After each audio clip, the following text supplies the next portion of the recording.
Hello 42 अभिवादन आपका एक्जिमर के इस नए वीडियो में। कोरोना से जुड़े टेस्ट को लेकर तमाम तरह की गलत जानकारियां सोशल मीडिया पर फैल रही हैं। कोरोना की जांच कैसे की जाती है और पॉजिटिव और नेगेटिव रिजल्ट का असल में मतलब क्या होता है, यही है इस वीडियो का विषय, जिसमें आज आप जानेंगे कोरोना पॉजिटिव और नेगेटिव रिजल्ट कैसे आता है। ये और इसके अलावा और भी बहुत कुछ है इस वीडियो में आपकी जानकारी के लिए।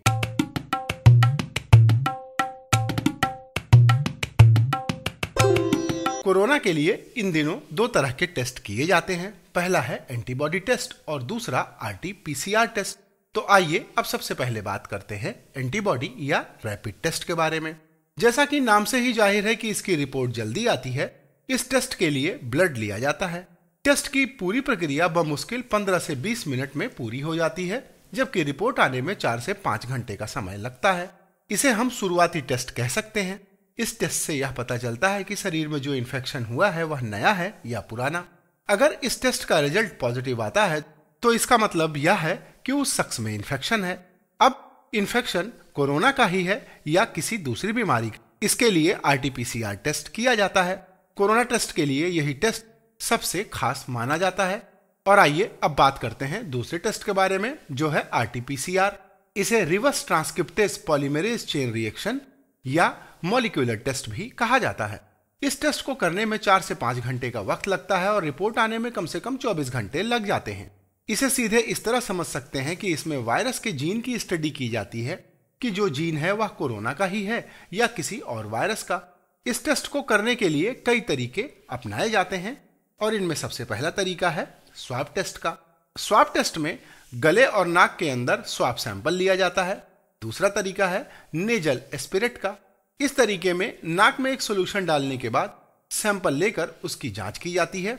और तीसरा तरीका है ट्रेशल एस्पिरेट का। इसमें ब्रोंकियोस्कोप नाम की एक पतली ट्यूब फेफड़ों में डालकर वहां से सैंपल लेकर जांच की जाती है। यह टेस्ट अमूमन उन लोगों पर किया जाता है जो ICU में भर्ती हैं। और चौथा और अंतिम तरीका है सेप्टम टेस्ट का। इसमें फेफड़ों में जमा मटेरियल या नाक से स्वैब सैंपल लेकर टेस्ट किया जाता है। और अगर टेस्ट पॉजिटिव हो तो क्या होता है, आइए अब ये जानते हैं। अगर किसी शख्स का टेस्ट कोरोना पॉजिटिव आता है, खासकर RT-PCR, तो उसे फिर हॉस्पिटल में भर्ती करके इलाज किया जाता है। इलाज 14 दिन से 1 महीने तक चल सकता है। इलाज के दौरान मरीज के लक्षणों के आधार पर फिर से टेस्ट किया जाता है। जब तक जांच पॉजिटिव आती है, जांच जारी रहती है। एक पॉइंट पर आकर जब मरीज में लक्षण नहीं दिख रहे होते, तब उसका RT-PCR टेस्ट फिर किया जाता है। अगर पहला टेस्ट निगेटिव आए तो फिर दूसरा टेस्ट कम से कम 24 घंटे के बाद किया जाता है। अगर दूसरा टेस्ट भी निगेटिव आ जाता है तो मरीज को घर भेज दिया जाता है और यह भी हिदायत दी जाती है कि कम से कम 14 दिन सेल्फ क्वारंटीन में रहना होगा, जिसका अर्थ यह है कि घर में मास्क लगाकर ही रहना होगा। अलग बाथरूम का इस्तेमाल करना चाहिए। घर में मौजूद सदस्यों का कोई भी सामान शेयर नहीं करना होगा। अगर इन 14 दिनों में सब कुछ ठीक रहा, मरीज में कोई भी लक्षण नहीं दिखा, तो सब कुछ सामान्य माना जाता है।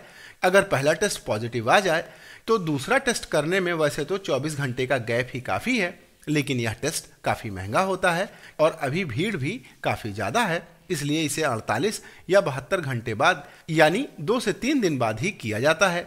अगर यह भी टेस्ट पॉजिटिव आया तो फिर से 2 से 3 दिन बाद तीसरा टेस्ट किया जाता है। ध्यान देने वाली बात यह है कि मरीज को अस्पताल से घर भेजने से पहले कम से कम 2 टेस्ट निगेटिव जरूर आना चाहिए। इस बात का डॉक्टर्स ध्यान रखते हैं। तो आज का यह वीडियो यहीं पर होता है समाप्त। इस विषय से संबंधित अगर आपका कोई प्रश्न है तो कमेंट जरूर कीजिएगा।